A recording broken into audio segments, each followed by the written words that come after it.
First item on the agenda. First item on the agenda is to note that we have a distinguished visitor with us, one of the Board of Selectmen, Sam Patterson. So welcome. First item, second item, with a distinguished visitor who's been away for a couple of months is Sia Karplus, who is in quick recovery from medical issues and is back in the saddle. Yeah, So it's we're great to good. be back. Good to see you all. And we're going to start out the agenda with a review of Falmouth Harbor watershed. As you may recall, the committee started at basically the beginning of the year, or maybe a little bit earlier than the beginning fall of 2014. We started in Wild Harbor, and we went down the west coast of town. And now we're going down the south coast of town, and we've gone through, we did Wild Harbor and Rands and Fiddlers, and sort of headed our way. Last time we went through one of these, it was Salt Pond.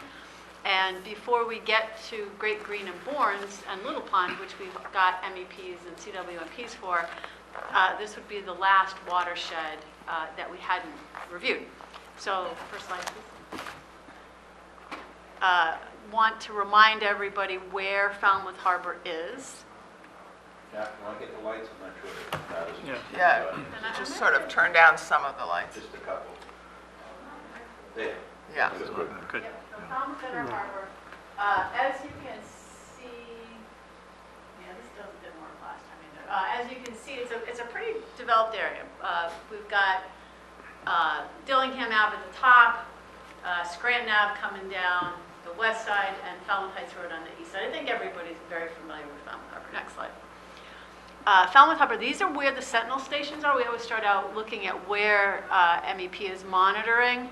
There's one at the head, one at the middle, one at the mouth, and then the sentinel station is about 2/3 of the way up, right across basically from the Harbor Master's office. Next. This is the watershed. And what I think is really interesting about the watershed is how much development you have on this side of it. It doesn't go evenly on both sides, but it really skews to the west. And you've got the upper watershed with 3 ponds that attenuate fairly significantly, and one pond sort of also in what I would call the middle, top of the lower watershed. But the lower watershed itself doesn't have Right. ponds that are doing any attenuation at all. Could you identify the ponds for our television audience? For the And just say a television little bit about what you mean by attenuation. for our television audience. Okay. You need the microphone. Okay. I would love to have this in focus. So this is Jones Pond. Right, on Jones That's Road. the Okay. town, right on Jones Road, and that would be, thank you, Jerry, that is the atria. Yeah, that's good. about it. This is that Saul's Salt Saul's Pond? Pond. Saul's Pond. That's across from the Lawrence Lynch. Right. Right, and that is also part of the Atria Woodbriar development. So we've got Saul's Pond and Jones Pond coming down here. We've got Morse Pond, which we're all familiar with, near the Morse Pond School. And as you go up Dillingham, you see it. And then this is called Mill Pond, I believe. No. No, I can't see it on the map. it's not, no, it's not cloudy. But we're looking at- Actually, you don't see that. That's the one by Lantern Lane. That's right. And so it may be called Mill Pond. think it's- Most people never see it unless you live in that Right. particular subdivision. Right. So there's quite a few freshwater ponds. And what I mean by attenuation is when you have groundwater that's traveling through these ponds, they uptake a certain amount of nitrogen because they have flora and fauna that actually grows based on the nitrogen. So the nitrogen, once the groundwater hits these ponds, much of the nitrogen is taken up or attenuated, and then it flows out of the ponds into the estuary of note. So, for example, the development up here would go through Morse Pond, be uptaken by the plants, and then start flowing into Falmouth Harbor. So that is sort of an interesting feature of this watershed. When we're thinking about management, we want to be thinking about options that give us the most bang for the buck. And what MEP has found is that the attenuation, i.e. the uptake, let's say you have 100 kilograms coming into a pond, only 50 will come out. So a significant amount of uptake by those ponds. I think Sam's house is just within the upper watershed here. Right. Great, And not in the pond. great. Next slide, please. Great, now this is a screenshot from what is known as the Watershed MVP. It's a planning tool that was developed by the Cape Cod Commission as part of the 208 planning process. And what it shows us is water use. And water use as correlated to nitrogen, surface nitrogen production, if you will, or contribution. This is from septic systems. And this is just based on water use data from most 2012, 11, and 10 averaged. So all of this would, of course, want to be ground verified if we were going to take the next step. But as I would say, a 30,000-foot planning level view, there are some larger water users. And this relative to this, it's not a linear scale. Some of the dots are bigger, some of the dots are smaller. But what it really shows us, I think, in a generalized planning sense, is that there's a lot of nitrogen coming out of this part of the watershed and flowing in this way. There's also some high water users. I mean, obviously, this is Route 28. There's some commercial development. And But it's also Main Street, which is sewered, so So- that water shouldn't be going, would not be going in necessarily to the watershed, but You have an overlay, you probably have an overlay. with we have an overlay that has the sewer in it. Also, some of those, for instance, the boatyards on the east side, the water use is not presumably correlated with nitrogen the same way as is the residents. I mean, just intuitively, those boatyards, Right. they're not doing much with food, they don't have that many people. They're But they do using have the water surface for other runoff. things. Well, yeah, and the washing question boats. really is washing boats and surface water. I mean, I wouldn't necessarily say that there's not a nitrogen contribution. Like I said, this is a 30,000-foot view, and the main reason I'm showing it is to show that we have we have attenuation from the ponds. That lower part of the watershed has a significant sort of residential component, and that's typically what we're looking at for where the nitrogen is coming from, lower watershed. And of course, there's the sewering and the ponds in the upper watershed that are reducing the nitrogen numbers. Mostly also, I just wanted to remind us that there is this MVP tool that as we go forward, this is kind of the visual that you get, and then you have to drill down into, field verifying their initial information that they provide. Right. All right, next one.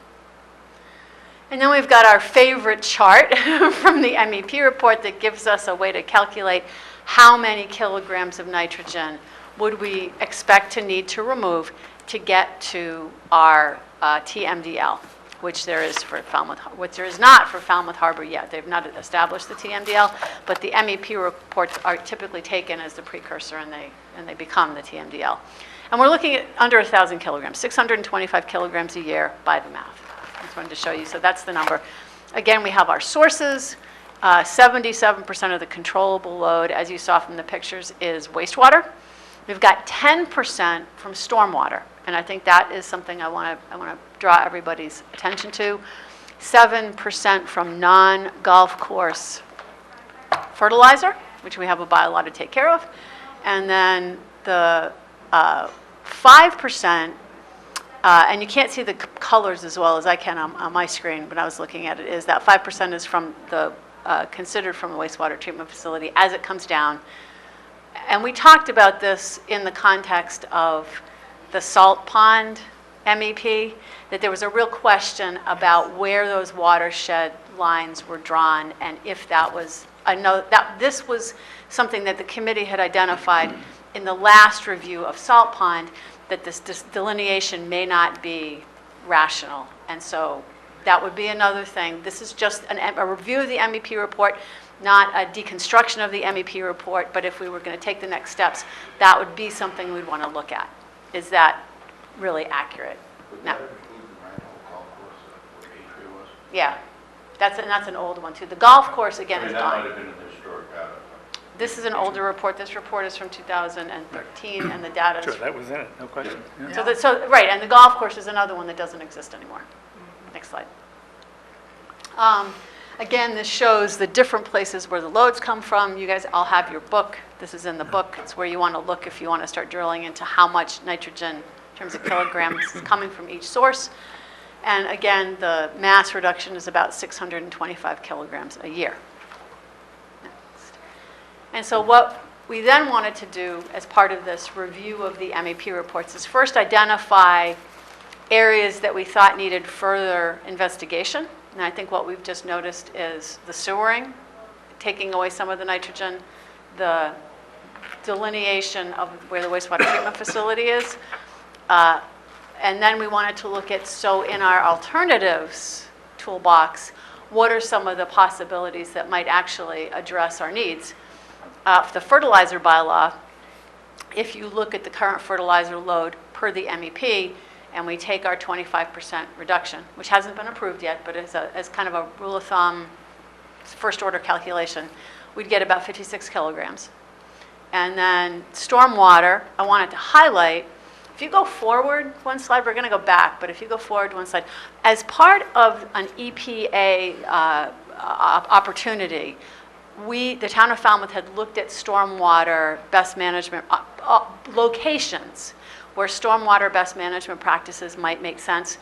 And these locations came out on Scranton Ave as being very important to look at for stormwater. The catchment area is huge. It's a park. But what we've got is a drain right there at the harbor master's office that's taking that catchment area and dumping it right into Falmouth Harbor. And you can see the storm drains so that's the storm drain on the bottom. That there's a catch basin, and then there's the storm drain in the parking lot that goes to that pipe. So go back to the previous. So looking at stormwater best management practices as a next step, because it's 10% of the load is coming from stormwater, and it's that catch basin, and one at the top of Robbins Road. There's two that are going right now into Falmouth Harbor. There's the one at Robbins Road, and there's this one. And so looking at those, we were not successful with the EPA, but it would be a place to start looking to bring in alternatives for reduction. Who was successful? Who got that grant? The towns that got Chatham Okay. and Barnstable. Okay, because we need to learn from them. What's the bang for the buck here? I mean, they're actually putting it in the ground, and if we can get a number that says, for every 100,000 that you invest in this process, you save this much nitrogen, we need to know that before we propose this anywhere. That's a great point. And there, last time I asked, which was at the 208 last meeting the 208 had, they were in the process of doing design. So a few months ago, they were doing design. And that was part of the agreement that wherever EPA ultimately decided they would fund the stormwater projects, that they would be used as teaching sites, and other towns could go, and all the data would be available.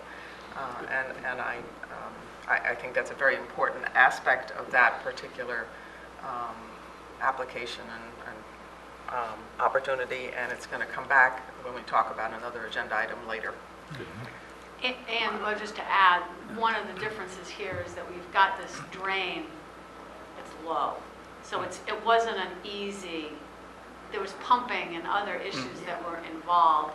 So this site, I think, was not selected because it's not low-hanging fruit. So we have to compare our challenging areas to simpler areas. Ron, were you going to? Yeah, I was just going to mention, we're looking at this, and I think it's a good calculation. All of them are good calculations. But we look at Falmouth Harbor, and it says 625 kilograms per year. And then if we translate that into total maximum daily load, it becomes, now we're looking a little differently, because when it comes to the fertilizer then, the 56 kilogram reduction would be when it's used, which is mainly from April to October. It is the total number. But I know, well, it's the total number, right, but that would be more for the 6-month period of the year where the control would be in place. Pretty much in the winter, no one's going to be using fertilizer, right? So when we're looking at the TMDL, it's a maximum daily load and not so much annual load. And so we need to maybe just look at this again, intersect it. We could just divide it by 4 months if you want, or April to Well, October. maximum daily load in plus. It's And next, we've gone through that and that's what I other did. times. And if you go back to the first Yeah. slide, I say this is the TMDL, total maximum daily load. And I Yeah. multiply it by 365, just so that we get an order of magnitude of what we're talking about in terms of an aggregate over the course of the year. Anyway, so So where's Robbins Road? it's at the head of Falmouth Harbor. Oh, the one that goes across? Yeah, Exactly. that's Robbins Road. Yeah. So one option, another option, a permeable reactive barrier, is, Scranton Ave. If you go back to the map, or if you think about where the map is, there's Robbins Road. Just to kind of give you, this is as good as any. That's as good as any, I guess. So Robbins Road is here. Scranton Ave is here. If you think about a PRB along here or up here, you're capturing significant amount of nitrogen. I haven't done the full calculation, but just we're thinking about potential locations where a PRB may actually be quite advantageous, not only to removing the current load, but the nice thing about PRBs is they deal with future growth if it's in that area, and stormwater and runoff, surface runoff. And then I think we did sewer Scranton Road too, down to, It's half sewered, I would call down to it that development. half sewered. yeah, so it's And part. then the advocacy, the brush, put it in the ground. Yeah, flying bridge. Well- Then the woody cop, Right, the pump out. put it in the ground. They tied it to our system, the marina. Yeah, Oh, actually, that side of the harbor is I covered. think it's almost- I forget the names. but- It's covered all the way, it's sewered all the way down to, Your house? yeah, to my parents' old house, actually, but on the water side. Oh, you just had it there. Go forward. Go for that. So, this is good as anything. It may be that Scranton Ave is sewered, but none of this is. Oh, no. No, Right, no, that's as I say, on the water side of Scranton Avenue Right, only. yeah, it's just a long Scranton. Right, but it's all that inland development that's in the watershed. Right, no, we get it. Yeah. And let me just finish up, just to Okay. kind of get through it, and then we can have kind of a full discussion. It just, the other two, shellfish can grow, and we do grow them. We have an upweller that's banging out oysters even as we speak, and another area near Beacon Ave where some grow out happens of cohogs. So there's some shellfish cultivation that actually goes on in Falmouth Harbor. And there's innovative alternative septic systems and eco-toilets, and those are the main options. Our plan has been, once we got through these watersheds, to see if we can, so this would be the next steps. Sounds great. Next up. Next one, discussion, is just to review these watersheds for common themes, and I just want to point out the one theme, and then you're the experts, I'll listen to you folks for the rest of the time, is we have a number of watersheds that have small reduction targets. They're in the 25%, not in the 100%. Little Pond, 100% nitrogen removal. Great Green Bournes, 70 to 100% nitrogen removal. When we looked at Wild Harbor, when we looked at Fiddler's Rance, we looked at Quissit, West Falmouth at this point, and now Salt Pond and Falmouth Harbor, smaller, 25% or so of the what they call the nitrogen septic load. So 25% of septic load, small numbers, under 1,000, 2,000 kilograms for removal. So it may be that we want to look at those in terms of solutions that work for these impaired on the margin as opposed to fully impaired. And with that, I'm going to take Comments, notes. questions, observations, additions, and corrections? No, I just had a question. You say that the sewer that goes down Scranton only sewers one side, but isn't that town bylaw that if a sewer goes by your house, It you doesn't have to go down hook the up? street, it actually goes onto There's a the, force. Correction, Okay. correction. Yeah. It's sewered on both sides as far as Queen Street. Right. And Okay. there is a manhole at grade at Queen Street. The flying bridge was just beyond that, and they said, we really need this, we'll pay to connect, and we can do it without doing any pumping. And then a couple other properties south of Flying Bridge on the water said, we'll do the same thing, or we'll hook in. And so over time, that's how it happened. But as far as the town sewer, it is sewered on both sides as far as the collecting main exists. But south of there then, it goes down to It- the pump out station at Falmouth Marine and no further. That's right. Yeah, And that's- those are all individual connections that were built by themselves. On and then- private property. On private property, and then come into the road just at the manhole. And some, like the Hutker's architectural office, the old Regatta, Yes. is on a tight tank. Yes, Right. that's Yeah, they right, are. that's right. But It's on what? A tight tank. Tight tank. I tank, oh. Okay, one factor that we ran into earlier, that's a big one, is revisiting the land use and see what's changed. The golf course has gone away, that's one big one. Atria has built a state-of-the-art sewer treatment system for the new building that includes the old building, and the total is putting out less nitrogen than the old building by itself used to. You know, so that's just two examples. And I said, you know, there's a lot of things to look at up there in terms of what zoning would now allow on empty space and what's actually going into the ground from that they had an assumption about that may not be true anymore. You know, Stop and Shop, the They're Morse sewered. Pond School, yeah, we're sewered, so. Right. yeah. So What fraction, does the MEP report tell us what fraction they think comes from the upper watershed? Yeah. yeah, they break it out. Down, You just can't read it. So It's in GT10 there. is greater than 10, so that's the upper watershed. Meaning 10 years of travel time, that's what that, And that's Right. how they delineate the upper and the lower watershed. That line is the 10-year travel time. So the upper watershed is greater than 10 years of travel. So To they're get- saying it's a third, a quarter of the total road. Yep. Yeah. And that's because of the ponds. yeah. And I just want to make sure it wasn't negligible.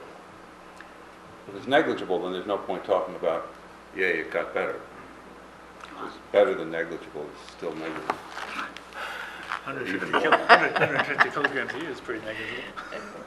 Okay, well, it might be negligible now if you remove the atria loading, for instance, and a few things. Yeah. Yeah, I'd like to make a comment about the stormwater. We have two areas there which are parks in the town. There can be extremely attractive improvements to parks on the surface of the parks, which act as all over Europe and in a lot of places in cities, they're developing places that are very attractive. So that it would be attractive to think about that as something that would really add to the nature of the town, if we could. And those stormwater things are right close to the water. And They they'd made- have to be pumped. they And that made- was what we found. They made them put one in at McDougal's when they did their Right. big renovation, and there is one there now, a small one. Right. That's what you described, sort of It's a beautiful thing. a yeah. little garden-looking thing, and it deals with stormwater from that property. How much has to be pumped? Well, so what we were looking at when we were doing these site feasibilities for EPA is that drain is down, I want to say it's 12 feet from where, in other words, if you were to put like a garden, one of these very beautiful rain garden or Right. best management practice garden, Right. up at, near the band shell, like that's what we're looking at, is kind of a swath, like a vegetated swath. You would have to go down 12 feet and pump up, because the drop from where the surface of the land is that you would put this garden and where they're catching all of where the pipe is, Right. it's catching all of the catch basins from that area. But how big is the catchment area which the pipe serves, and how 15 much of acres. it, 15 acres. and how much of that is at 12 feet down? In other words, how? Well, it's all going into storm drains right now. So what's Right. happening now is they have a system where the roads Yeah. are all going into storm drains, and the Yeah. storm drains are pipes in the underground. Yeah. They're all connected to that pipe, which is about 12 feet down. I believe it goes down Queen Street. I mean, Yeah. it's quite a big area. If you would, When wind is sing, you could maybe catch some of it at a higher altitude. if you were doing it, yeah, if you were doing it Ahead, ahead of time, you would before it got to abandon the this storm. part of the Yeah. storm drain Yes. and catch it at the surface and let it go through Okay. there before it gets into the storm drain. Right, and that would be a very different project. That would be putting these vegetated swales in the road. Instead of catching with the catch basins and pipes, Or you'd in be the- taking the yeah. sheet runoff from the roads and diverting it to these vegetated Is the swales. road below the level of the parks and so forth? Yes. It is all of it? No, No, I see. you see what I'm saying? It, I see what you're saying, I just, By the time you go down even a couple feet to an unimaginably shallow storm drain, you're already below the only places you could put the garden. yeah, when stormwater comes off of a road, it doesn't take much of a gradient to get it into the area. After all, And so what plumbers we- put in a quarter of an inch per foot, so. We're trying to design Yeah, something that yeah, we would can't have do to it be now. looked at That's right. from specifics, Right, but right. the But I point think is the they would point need is to look at all. Storm Yes. drains, best management practices Yeah. can be very attractive. Yes, Right. yes. So what I have for notes is if we were going to ground truth or field verify the MEP view today, we'd want to review all the places that have been sewered and to make sure that they are taken out of the equation. We'd want to revisit land use to make sure that some of the loads are or are not there anymore, to count the land use better. And we want to look at storm drains, and we would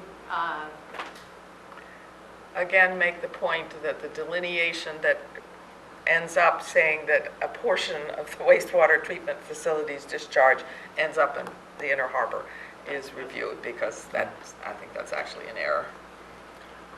There are a number of parking lots in the area too, like at the rec building and at the little market there, windfall. Windfall. I don't know what we can do to have them put in rain gardens, but if that's part of the load, that might be something we could subsidize in some way, or do it, just do it. How much of this load calculation involves build-out as opposed to what's there now? Current conditions. But Build out. this is just current This is current conditions? conditions. Build out, according to the plan, adds about 600. 600 more. Doubles it. No, doubles, no. 600 is the excess. 625, and you're going to add Is it- 600 more. It was an additional. Everything new is excess. Today, Yes. But the boats, because they now haul it right and see how clean, No. doesn't just check. It did not, the MEP report did not include boats. absolutely, so it's- Some of you folks who've lived in Falmouth longer than I have, isn't there an old, is a river underground? I'm glad you asked that question. That's a great. Yes, Is it that- goes into would the that head come of the- Yes. It's a strong drain. Everybody who lives in There was Falmouth a river. drives up and Still down, is. Davis Straits every day and has no Davis? idea where the name came from. Yeah. The name Davis Straits came from the fact that there was a strait, and still is. It's now in a culvert that starts in Morse Pond and runs behind the 99 and behind that whole row of stores, comes close to the surface at the Heights corner, which is why every time it rains, there's a giant puddle that doesn't go away. And then it comes out into Falmouth Harbor, At Robbins Road. at Robbins And Road. you Look over and see it on a rainy day. Yes, You know. yeah. Well, so we have a river here that It was a herring run. it It still still is. is. Still is. The herring So still. Morse Pond is partly tidal? It It is. Yeah. No, not, The herring. herring don't need tidal. They don't It care about the goes to tidal up there. freshwater. But it's connected with a free surface. It is connected. It's connected. I don't think it backs up that much high No. tide low tide. No, it comes No, down, it no. doesn't go back up. Right. It's not tidal. It does, but it's very interesting, and because of the herring run, it makes diverting for storm drainage, other purposes, Yeah. near impossible. Right. Yeah, we looked at it. We did. Right. But yes, Davis Straits was a strait, that's why it's named that way. So if you had to pick any others that we haven't thought of as far as low-hanging fruit for mitigation of the nitrogen here, what would you think? I like shellfish and PRVs Okay. myself. I think those two would be probably the next step. I would want to do, the idea was to talk about what the MEP says and to kind of ground truth it. I would say the next step, if we can look at the Scranton Ave numbers on where the sewer is and what's tied in or not, looking at the PRV and looking at what we could do with shellfish, because we know we can grow stuff in Well, the the town. trouble with shellfish is you can't grow them to commercial size because that's a polluted area. It's not like Quistit where you can let them grow big. They'd have to be It's- relayed. It's more like Little Pond where you can't grow. Well, it's a colophone, right? But is it? Yeah, human they've colophone? always allowed the town to grow them when they were little there, It's close. but to they always shellfish. made them get it out if they wanted them to grow big. Doesn't matter, does it? No, if it's human, Yeah. septic tanks might help. If it's animals, like a little pond, you're probably never gonna get rid of that colophone bacteria. Do you have the 100-foot problem putting the PRV on Scranton Avenue? Yes, you would. Yep, Okay. absolutely. See, do we- Just so, Sam, in case what they're referring to, PRVs in the process of the chemical reaction mobilizes iron, which is naturally occurring in the sediments. And so it begins to move with the groundwater, and if you're less than 100 feet from your shoreline, it is possible that you'll have leakage of an orange stain of iron showing up at your shoreline. If the PRB is more than 100 feet, 200 feet is a good number, then there's time for the iron to re-precipitate onto the sand grains, and you don't have this, you can call it a side effect. You don't have that happen. So Scranton Avenue, even though it beautifully runs parallel to the inner harbor, would be probably too close. So that's one place where the orange wouldn't matter, since it's all bulkheaded. Well, you can look at, that's true, yeah, you can look at it. And then the other thing will be anything within 100 feet of a resource area would have to go through the Conservation Commission. But the road layout is bigger. I was thinking on the Western side. road. You could get 100 feet away. I was thinking, It's funny, Jerry brings up the source of the coliform, human or non-human, and it just reminded me that when I was at Westport River Watershed Alliance, we developed a brochure about dog waste. Exactly. And it can close, a few dogs can close down a shellfish area. Yes. So we, Yes.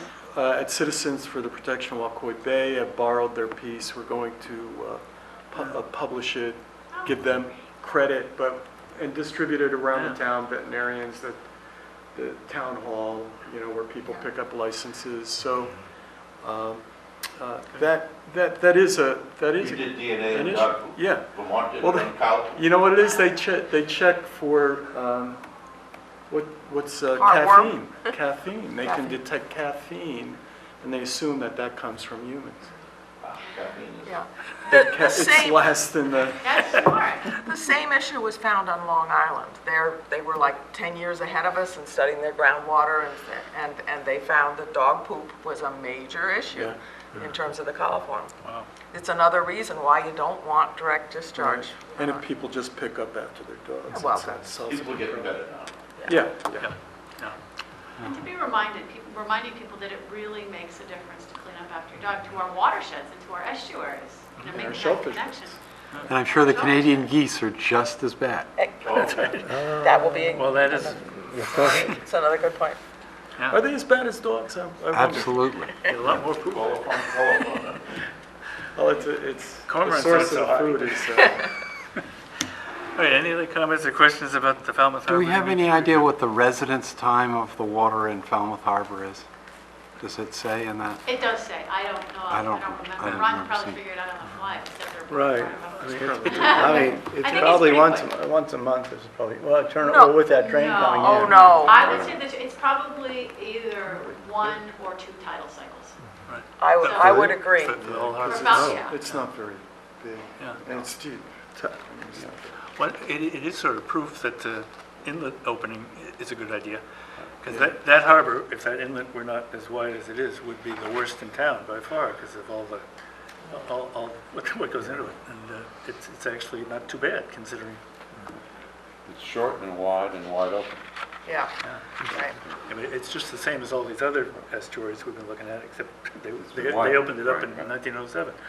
There's also another factor, actually, in Falmouth Harbor that I think is fascinating, and this is an observation just from spending a lot of time in Falmouth Harbor. The Island Queen aerates the water really well. Yeah. That's a good point. Yeah. All right. I've been noticing it for a couple of years. Yep, that's where the dissolved oxygen's high. Whatever works. Very good. It's a solar being with a purpose. Okay, well, Anyway, onward and upward, I guess. thank you very much. You're welcome, and I for- took some notes, and the next step is for me to write up a sort of summary of our findings so that we have a compilation of these.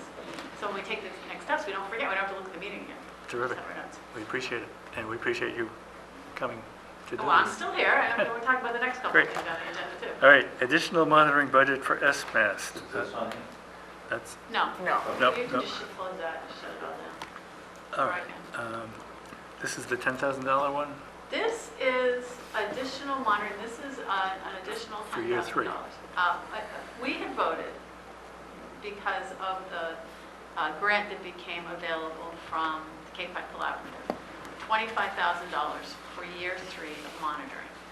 And the basis of that was thinking that the SOMs that were a fairly significant part of the expense, these continuous monitoring SOMs, would not be required for a third year because the data had been consistent in the historical MEP report for Little Pond, but also in the past 2 years. So we had sort of 3 years of data that showed that there's a fairly consistent hypoxia and then, supersaturated oxygen. And it was sort of a function of the stratification of Little Pond. But Conservation Commission wants another year of SOND data. So in looking at that budget, instead of $25,000 for the third year, SMAS needs $35,000 to do the third year of monitoring, which is better than the $50,000 that we've been paying for the 2 previous years. But they do need that additional $10,000. So that's why we're here to revise the monitoring budget. And I think, Virginia, you have a place from Article 17. That would come out of our baseline monitoring category So there's still for money in Article 17. baseline monitoring, Article 17, an additional $10,000, really to satisfy the order of conditions for Conservation Commission. Okay, can I have a motion?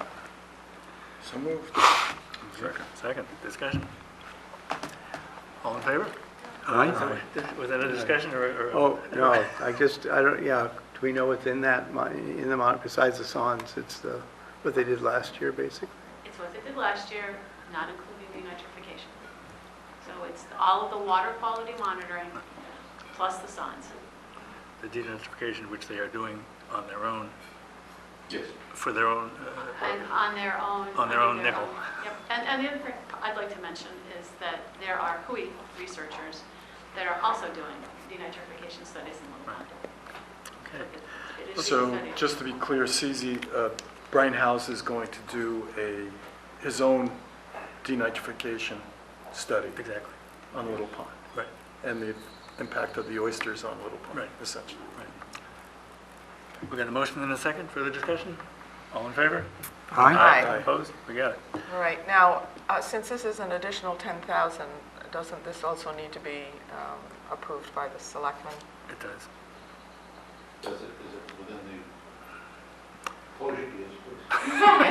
Is it, and I think it does, but, when you look at the approved, the overall It was, scope and everything, we have an approved contract.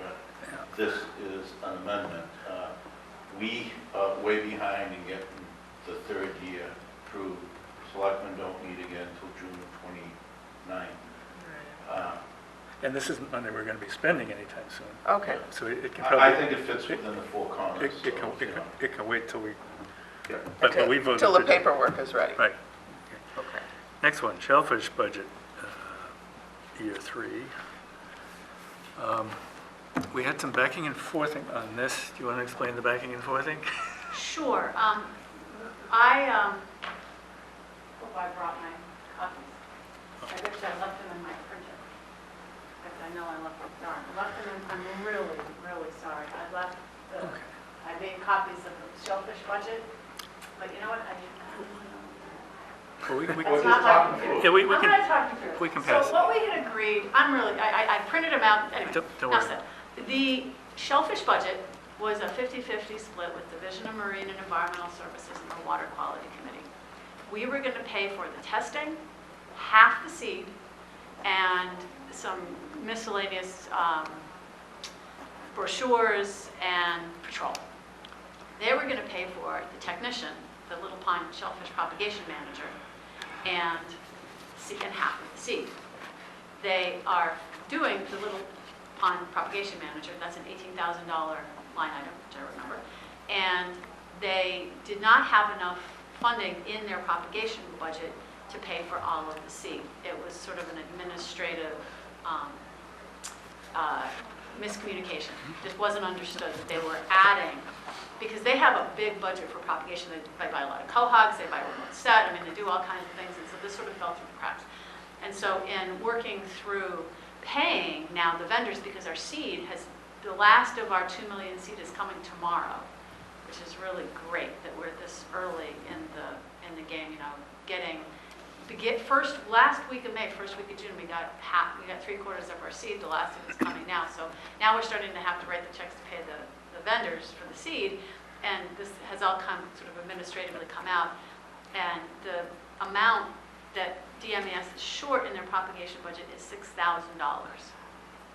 The other piece of it is this committee voted to allow the $12,500 for the dredge, which happened. I'm getting a little ahead of myself, but the Little Pond dredge occurred, but they were able, DMES was able to have that paid for other ways. So they did not use the $12,500 that this committee had appropriated.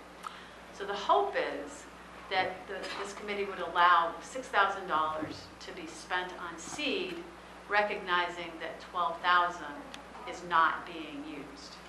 And I just want to add to that, our vote on the 12,000, our vote was up to 12,005. We took that vote on March 19th, and we took it out of road runoff. So if we approve the 6,000 today, then it should be that it comes from the road runoff section of Article 17. Can I have a motion? I think that's great. 6,000 for the shellfish propagation Right, from road runoff. right, Let's move and second. I move it, yeah. Comments, discussion? Okay, all in favor? Aye. See, is our seed coming from Dennis or from Maine this year? 3 different places. Because of what happened last year where our seed was delayed because we had a sole source vendor. After much discussion, it was decided to go with 3 different vendors. So we have, I can say the vendor names, right? Yeah, they're already selected. Mook, Miscongas, and ARC. Yeah. And remote set from ARC coming Friday for for the DMES is working on it. The other thing we learned in the past is if you get it late, they tend to be runs. Good seed that it comes early.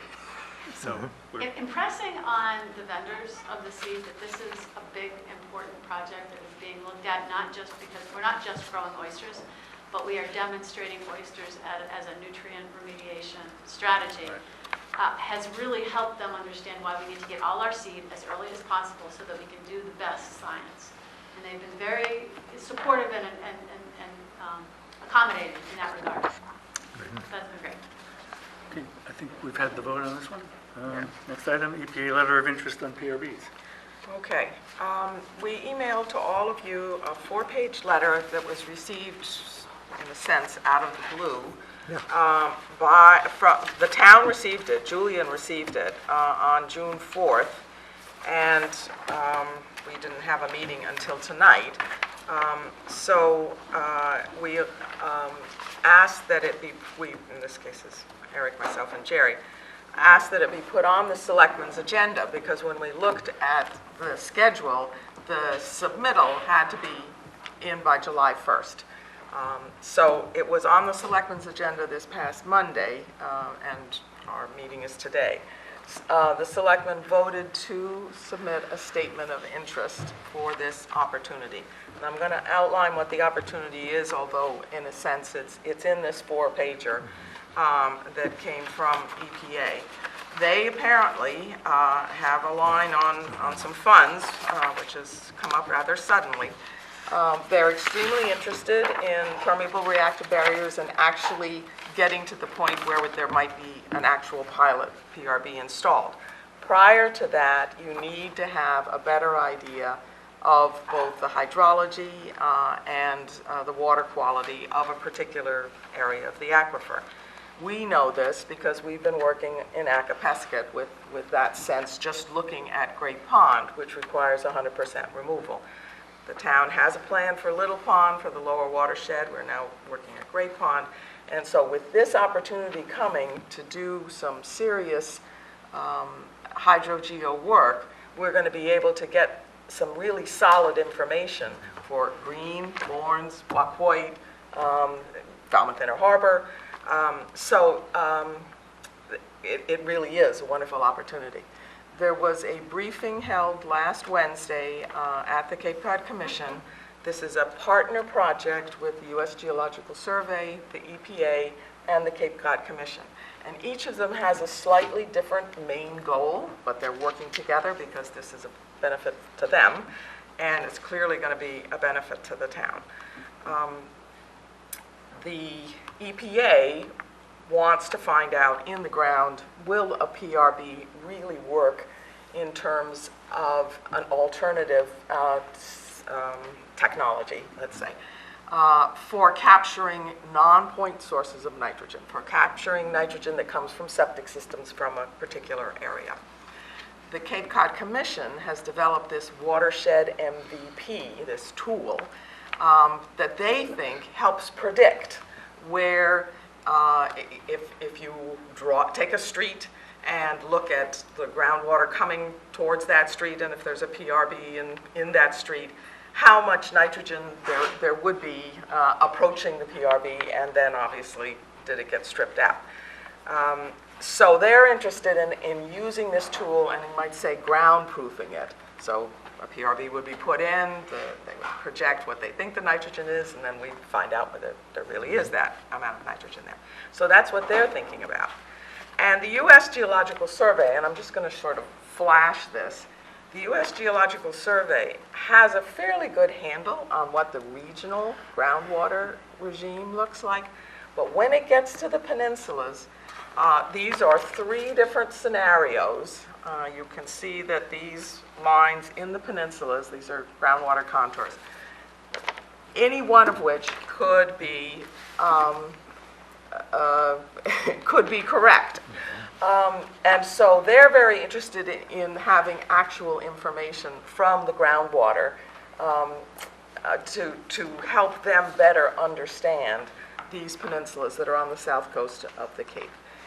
The key parameter that is sort of unknown is just how porous the bottoms of the estuaries are. Do they allow a lot of groundwater to come up into them, or don't they? And you have a range here from doesn't come up at all to comes up near the heads of the estuaries. So that's why these 3 groups are speaking to each other and have developed this proposal. They will do all of the work. They do the design. They choose the sites. They have a contractor already on board, and it's the same contractor that's doing the stormwater work that we just heard about a little while ago. And they're interested in characterizing, that's the word they use, characterizing the groundwater at various sites across the Cape.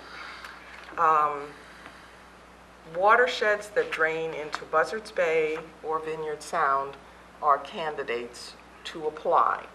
And so they've asked us to provide them with just a list of possible sites where we think a PRB could go.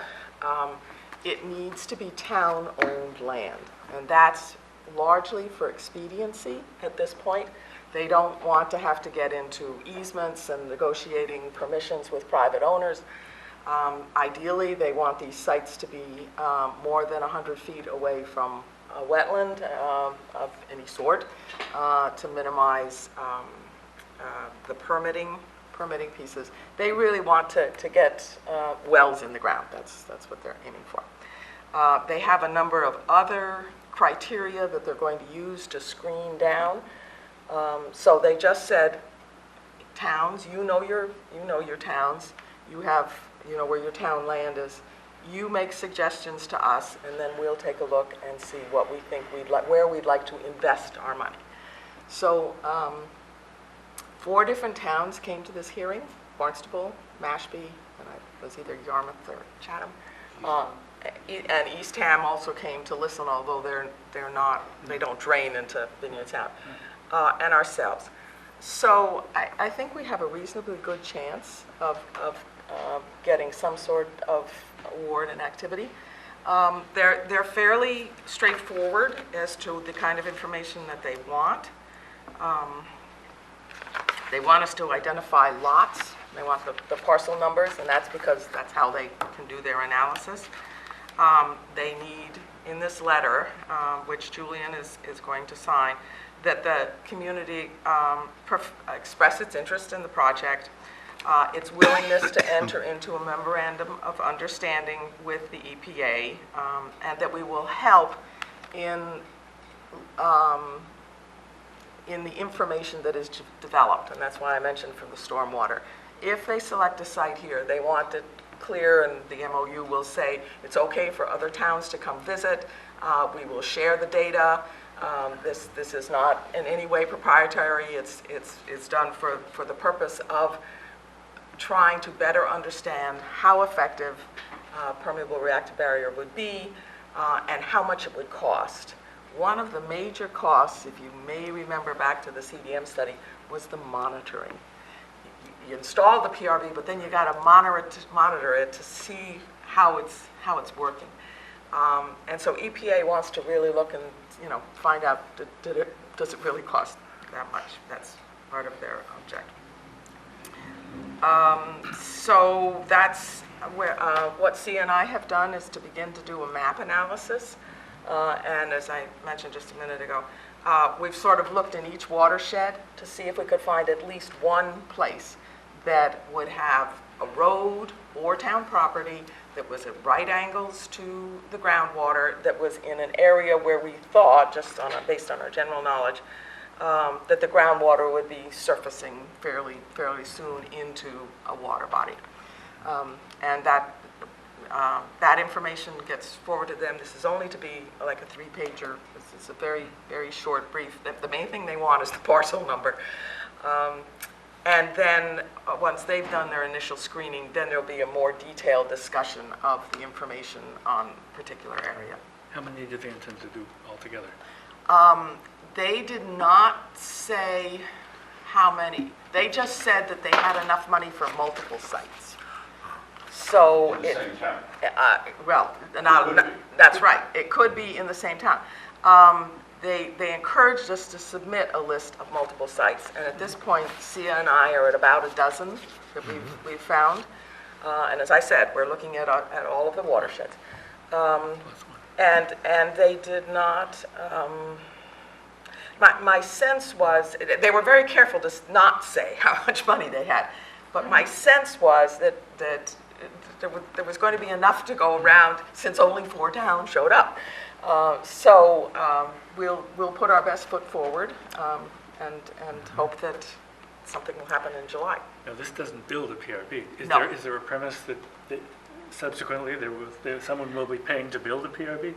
Part of their screening is, if it turns out this is a favorable site from a geology point of view and a hydrology point of view, could a PRB be put here? And so I think when they rank with their choices, they're going to say, well, this might be very nice for hydrology, but ultimately you couldn't put a PRB here. So it's going to rank lower. And I just want to say, in order to sort of broaden the possibilities, they went into some length to say town roads were acceptable as a suggested area. Just letting you know. I don't know what they actually have in their minds, but we looked at various subdivisions, and there are some town roads in very dense subdivisions where you could put a 500-foot, 1,000-foot PRB. So Deep, well, you're talking? I mean, that's well, Deep these space well, waste. but they still would have to be very deep, the These further are away from the all water. on the peninsulas, okay? So they're not as deep as this. These are all on the Okay. peninsulas or very close to water. One of their screening criteria is depth to groundwater and then thickness of the aquifer. So when you think about it, it's you got a lot of hurdles to go through to end up being a winner at the end. Is DEP part of the group? Brian Dudley attended to listen. I spoke to him afterwards, and he said, this is all interesting information, but until you get a PRB in the ground, we aren't going to know anything. My sense was the decision makers were clearly Tom Cambereri from the Cape Cod Commission and Marcel Beliveau, who's the hydrologist from EPA. He's the one that did most of the talking. Steve. Two unrelated questions. In the earlier presentation that Sia made on Inner Harbor, you mentioned PRBs for the Inner Harbor. Do you intend to include that in this list?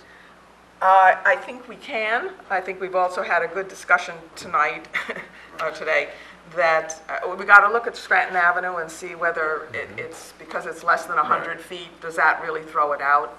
For Robbins Road, it does. Robbins Road is, Well, and the herring. it's right over there, sort of thing. And the herring. Yeah, and the herring.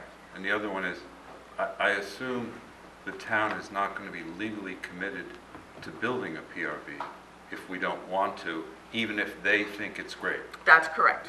That's right. They're very clear, this is purely exploratory. It does not build a PRB, and they do not have money for a pilot PRB. Does state land also qualify? Yes, they said it could be municipal or state land. Yeah, why? Do you have an idea? Well, you still have all of Webner, All of Webner.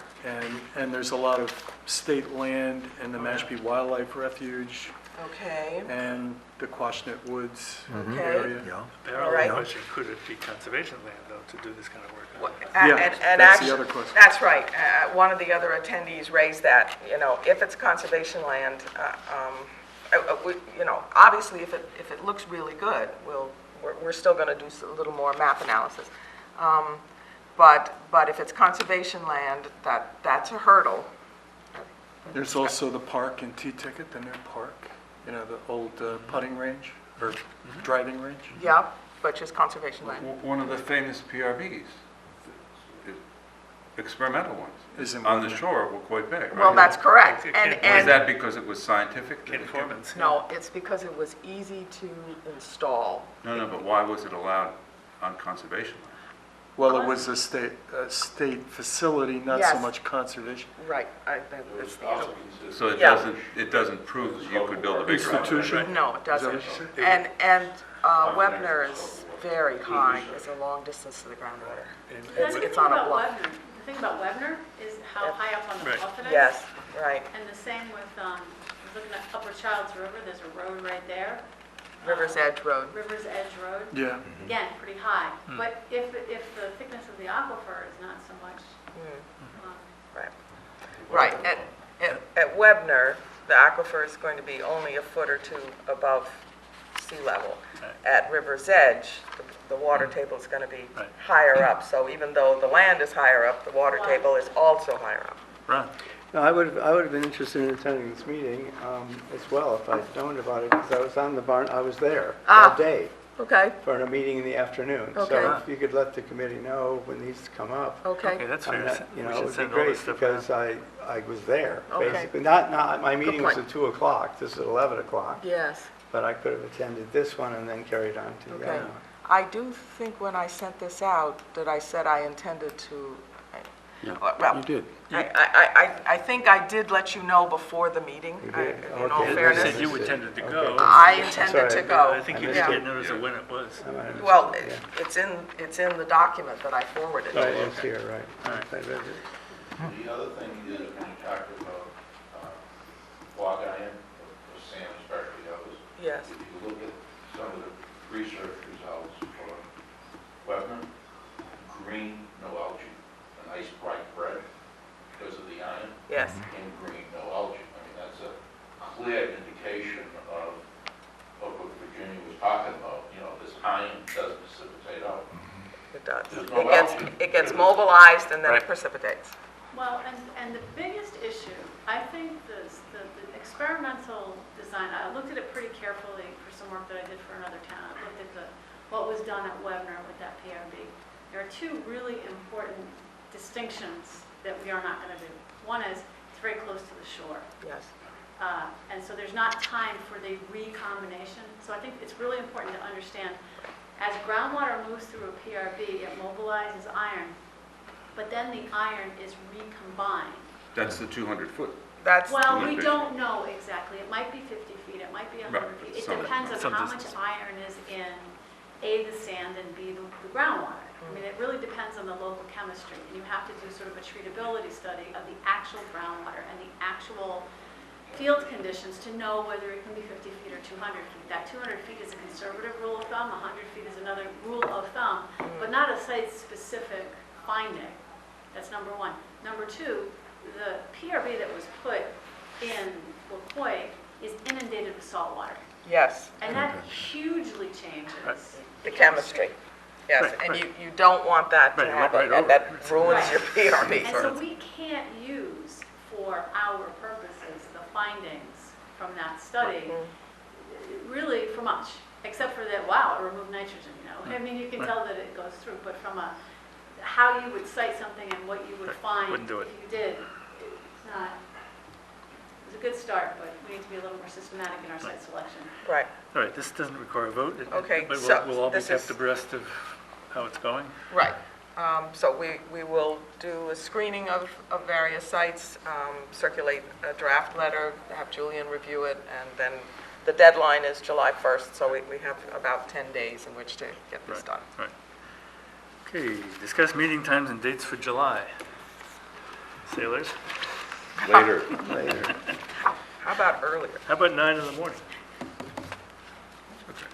That's okay. Not much wind. This is on a Thursday at 9.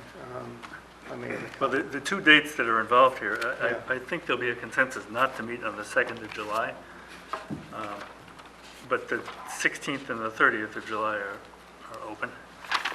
And Mr. Chair, if I may just. Sure. One of the reasons for a morning meeting is we can be in this room. Yep. In the evening, all the times are taken in Right. this room. And the real benefit of being able to be here is that FCTV is all set up. The meetings Right. are live. But more importantly, when we were at the school administration building, there was, significant time for FCTV to set everything up Right. and then wrap it all up, as you may Right. recall, coiling the wires. So it's a real burden on FCTV. Yep. So trying to keep it in this room is, I think, really beneficial to that. And there's one other really beneficial thing, and that is that the audience is able to hear us much better Yep. than the microphone arrangement. Absolutely. It was spotty, it Right. really was. And- So I think we're more effective if we meet here. And actually, the focus, when you see it on TV, the focus is much clearer in this room than in there. Oh, that's interesting. Uh, Oh, the cameras. 2 or 3 cameras, I think. So 9 AM on those 2 days? Well, that's an option. What's It's the fine ple- with me. What's the pleasure for the Okay. committee? 9 on those days?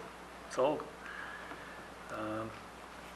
We got it. Okay, so we need to let the town clerk know that, Right. Town clerk should know, Enterprise should know, yes, and FCTV should know. right. All right, next What was item. what was the second date? I'm sorry. The 30th. 30th. Yeah.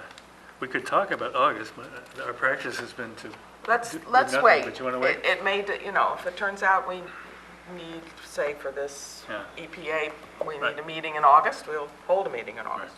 Okay. Review and vote on minutes of prior meetings. The minutes went out on Tuesday. Everybody had a chance to look at them. For May 21st. May 21st. Comments or questions? Amendments, additions, motion to accept? I hear it.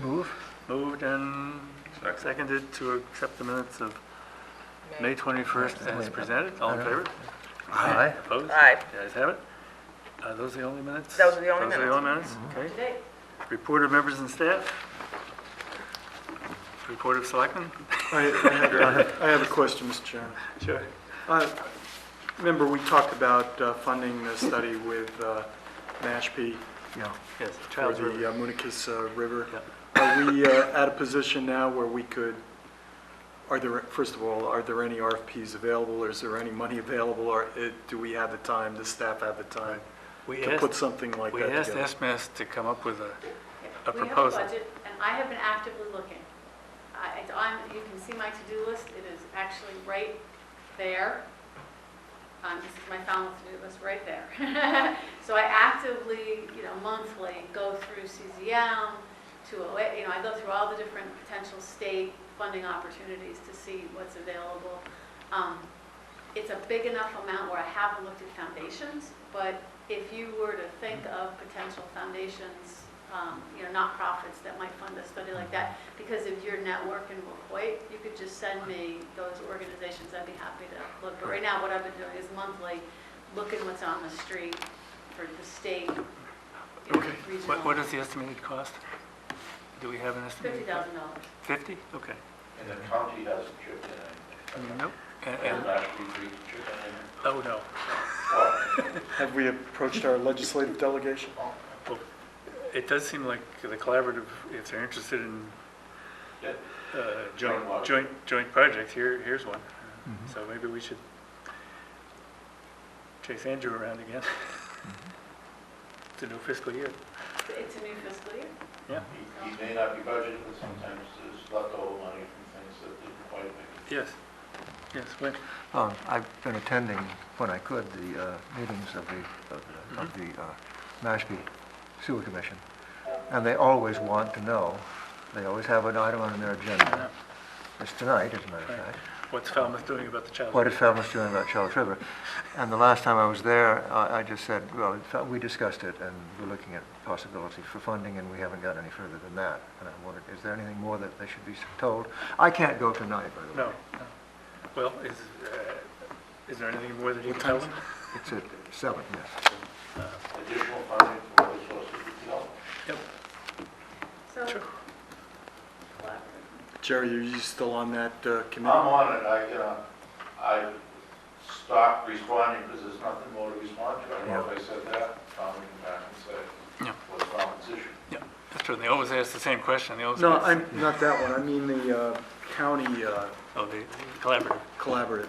No, Rebecca Moffitt's on it, probably as soon as we remove, I mean, not when they reassign people, I don't know, if they reassign a new person. Yeah, they passed out the list. Okay. That would be the person. Could we impose upon her to request that they come up with some funding for the Municus River study? We could What we should do is put together a briefing paper, We haven't. Straightforward, it's not fair, all one of us could attend if they get into the details, but really it's funding request. It's a joint watershed. I'd like to make the motion that we do that we write a letter. I'll go to the meeting. Okay. So phrase the motion? That the WQMC requests that the Board of Selectmen ask the county collaborative for funding for the Municus River joint study with Mashpee. Should it be our representative? Yeah. Yes, Don't our wanna be on rep, the board, Yeah, you don't want to you be. get- Well, I'm- For funding of a joint study of the Municus River. Right, oh, yeah. Faster than writing a grant proposal, that's for sure. And we actually have a description of what We this have- would entail with a price We tag. have a full proposal from SMAS Okay. for all, Okay, it so was that's- sent that's to Mashpee, but I fine. think it's, it was one at a time. Yes. But it's complete and it's got a whole Right. budget, and so Okay. we just, Not happy with it. I think it's All perfectly, right. it's Okay. correct. So we have a motion What that needs to I be done. believe has been seconded by Wynn to ask our Board of Selectmen's representative on the Cape Cod Water, whatever they call it, collaborative, to consider funding this $50,000 study that SMS is prepared to do this work on the Charles River. Okay. All in favor? Aye. Aye. Okay. Got it. I was just wondering, it's not really on the agenda, can we do that? It's staff reports, that probably have. Well, you're right, we didn't put motion and vote here, in fact, we didn't put anything on here. Yeah. But It's just well, reports, okay. It's a request yeah. Yeah, for okay, well, funding, okay. to ask for funding. You're right, it was It's not- not really It's a a consensus. money issue. How about It's a- consensus, The right? consensus sense of the of meeting. the A committee, sense and not of a the vote of the meeting. committee. A sense of Sense the of the meeting. There we Sense of go. the meeting. The quickest do it that way. Anybody who was really upset about it could go to the selectmen and say, this is crazy. Nobody's going to do that. Right. Any other reports of members and staff? I want to update something that someone said a number of months ago about oysters in Wacoit Bay. People are finding large shells on the shore. One was found by the people who are visiting our house. They found a shell 5 inches long on the shore. Wow. Big oyster. I haven't seen one like that in years. Wow. This morning when I took my brother-in-law to Washburn's Island, and we landed on Washburn's Island, all along the shore, attached to the rocks there on the shore, there are oysters going. Not lots and lots of them, but oysters, fair-sized oysters. So the spat is being spread around the bay. Yeah. Is this because of Todd Schressinger's operation? I presume. Yeah. Well, also, the Mashpee effort too. That's true, yeah. Well, that's true. They've been doing it. Little River. Rick York. They put a lot of Yeah. spend. Good. They're not thick on the ground, but they're there. That's great. I can- Any other reports, Yes. members and staff? We have one. Yes. I'm passing out, this was sent to the selectmen by, I'm sorry, this is my original. Oh. By Ken Foreman, and it's going to be considered, and I'm just making you aware of this request. He has located some money for an intern who would help install monitoring wells. I'm sorry. I've seen that. You've seen that, okay. That would install monitoring wells around Little Pond. This is his conceptual plan of 12 monitoring wells. Yes.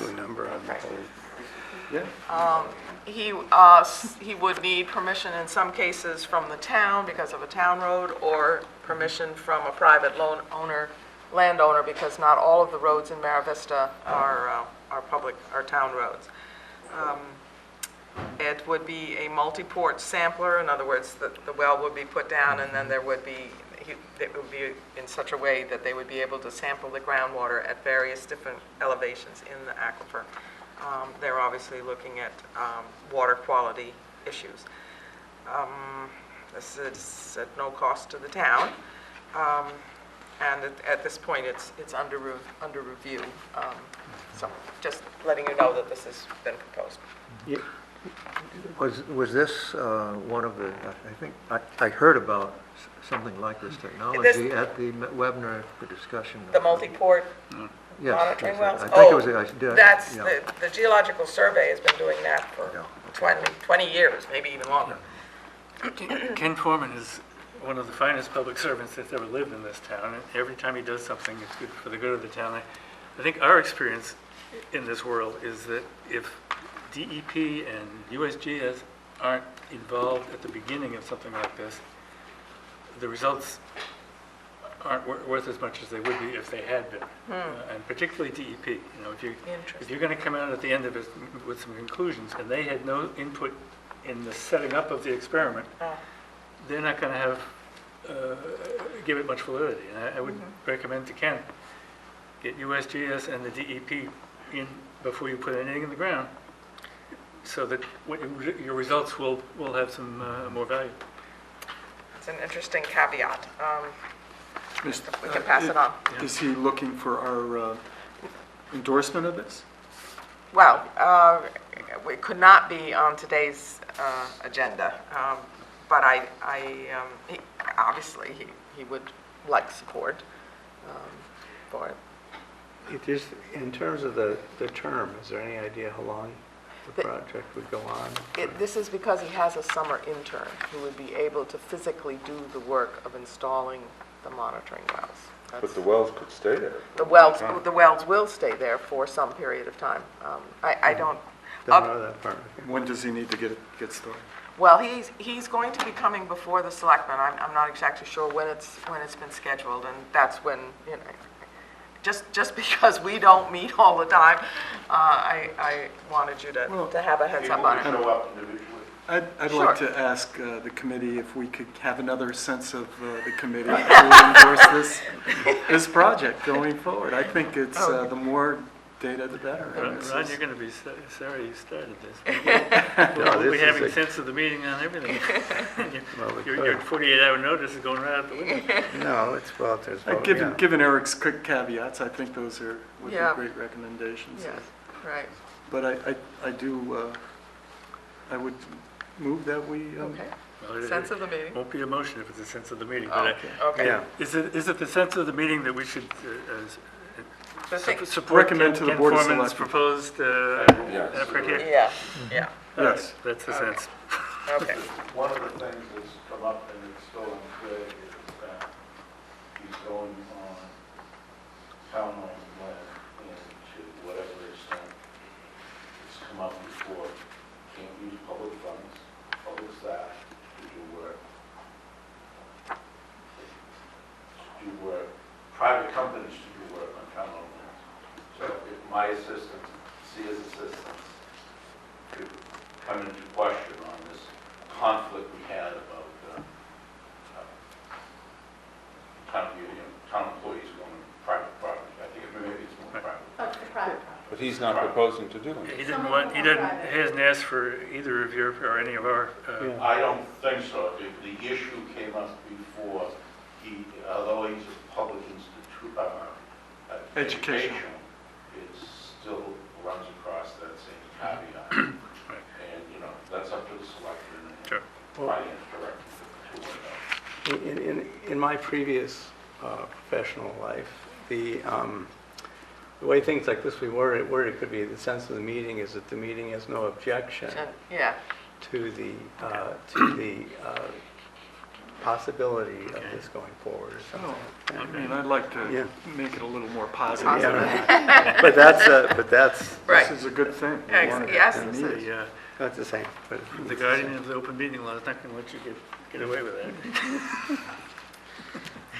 All right, anything else by review of members of staff? Just a question, Virginia, are Yes. we, as part of the Little Pond project, yes. and to demonstrate its effectiveness, aren't we required to do some monitoring well work?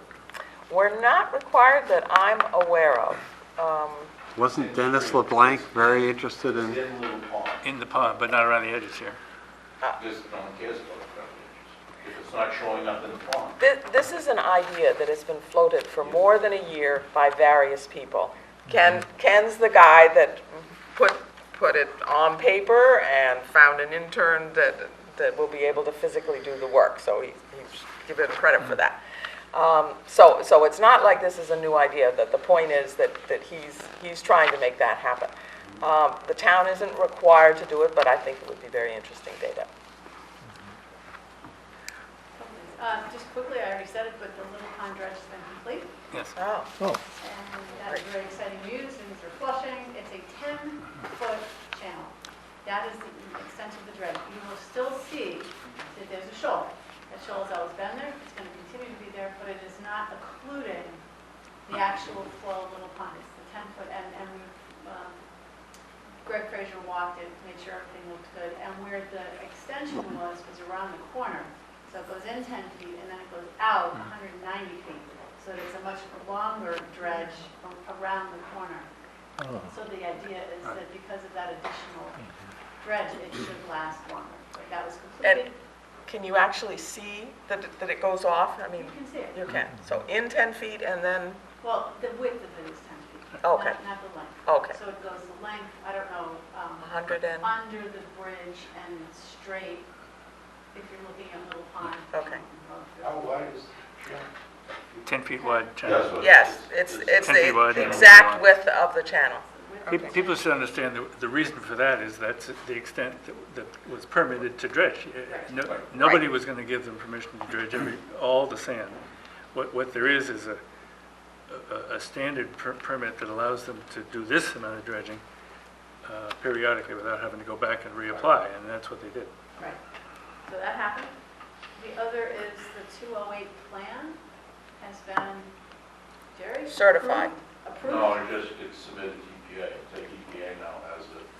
Okay, the state has submitted it, deemed it acceptable enough. Oh, I didn't know if they, Yeah, county because- submitted it. I don't know who's accepted it. The newspaper reported that the governor had signed off on it. Yeah. Oh, that's great. And I didn't know. DEP.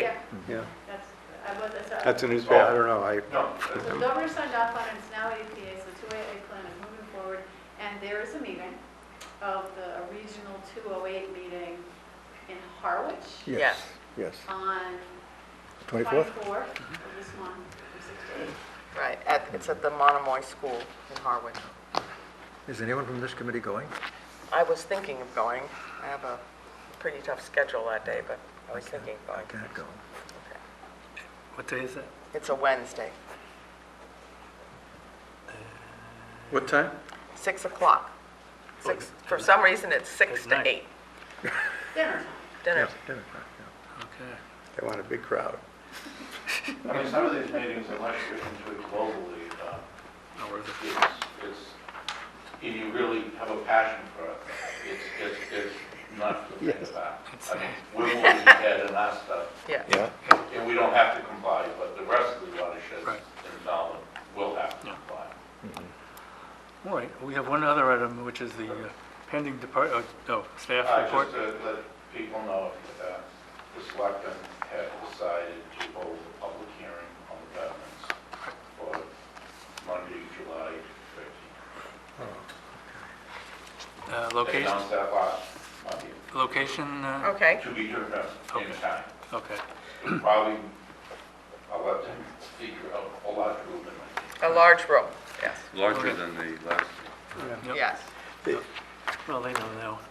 What will be presented there, actually, do we know? The recommendation will be presented as to how much the betterment should be based on the SCUs calculated and a revised project cost. Right.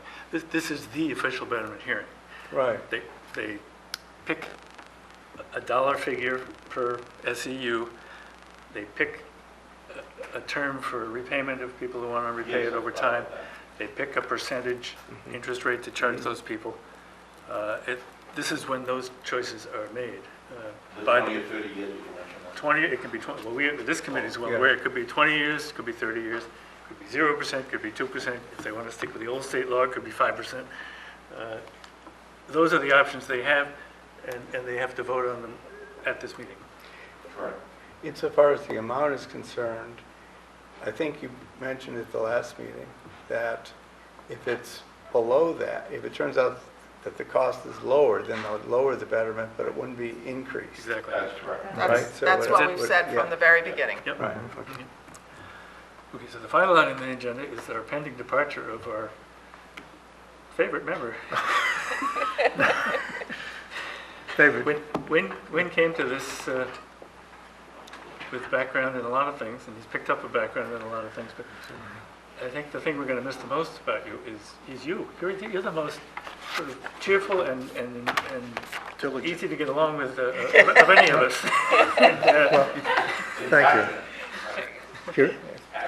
Thank you very much, I appreciate it. Quoit Bay is going to miss you too, because you and Matt together have been the strongest advocates for that body of water. Well, we're lucky that he's coming to Citizens for the Protection of Water. Oh, good. Good. Yeah, It's closer to home. it is closer to home. Right. I want to say how much I have enjoyed working with colleagues who are hardworking and interested and want to do meaningful things. Not every committee is like that. And so I really have, it's been an enormous learning experience for me to be on a committee. I have never in my life been on a town committee before. This is our first one. Right. Wow. And you won't again. Probably not, yes. But thank you very much, I appreciate that. In honor of this, we have some cookies and drinks. And we might have yes, something else. Right, something else. And Win, I've enjoyed interacting with you very much. Oh, my heavens. Did you make that? Yes. You made this? Yeah. Wow, what kind of wood is it? That's made from one of the Hui beaches that they had to take down. Oh, Beechwood, isn't that? oh, that's gorgeous. marvelous? A very small part of a very big tree. Yeah, you couldn't know how much I enjoy wooden bowls. We have, people, my son made a wooden bowl, had a wooden bowl made for us. It's our favorite one. Yeah, these are wonderful. My wife will love this too. Thank you. Thank you very much. That's beautiful. That's great. It is, it's gorgeous. Yeah, so we should, round of Yes, a applause. round of applause. Thank you. Motion to adjourn, So moved. seconded, all in favor? Yeah. Aye. Opposed? We got it. And We're done. we have enough cookies and punch for everybody. Well,